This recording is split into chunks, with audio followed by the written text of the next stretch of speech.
Hi everyone, Jessie here with another time-lapse video for you guys at the end. This is the layout I made.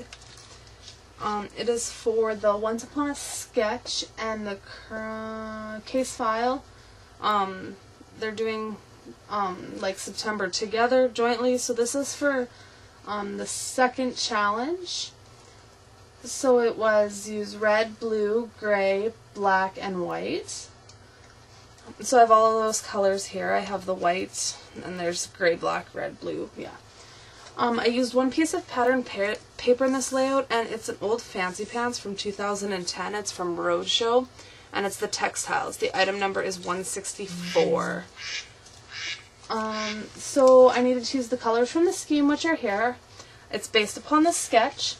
The evidence that I used, I needed to use two pieces of evidence, so I used wrappers or packing, which was the what do you call it?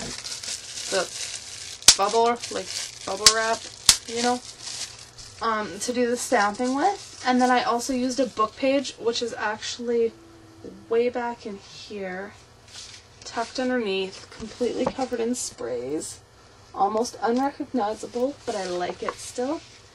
You'll see it in the video how I used it. So that was my evidence, and then my testimony, I needed to use handwriting. I don't write, I print, but that's the way I've always done it. So it's here, and it says learning to ride and then tricycle.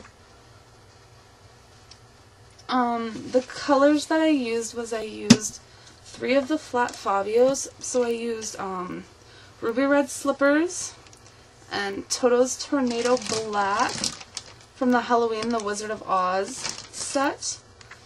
And then I used the Caribbean Blue from the Caribbean Cruise set. I also used, this is a glimmer mist, and it was bubbles, so it was almost just a glimmer, but it was almost done. So I added some black soot to it, and I filled it up with water again. So now it's kind of like a dark charcoal-y gray color, so I used that as well for my sprays. I also used gesso. There's some skeleton leaves back in here, some flat pearls. This is a Tim Holtz gear die, and it's covered in aluminum tape. There's also some chipboard pieces here from Basic Gray. These are thickers, and that's really about it. I used hard molding paste. The distress inks I used were Barn Door, Black Soot, and Salty Ocean. So yeah, I'll take pictures tomorrow and I'll put it all up on my blog with the video, but for now, here's the time lapse. Thank you!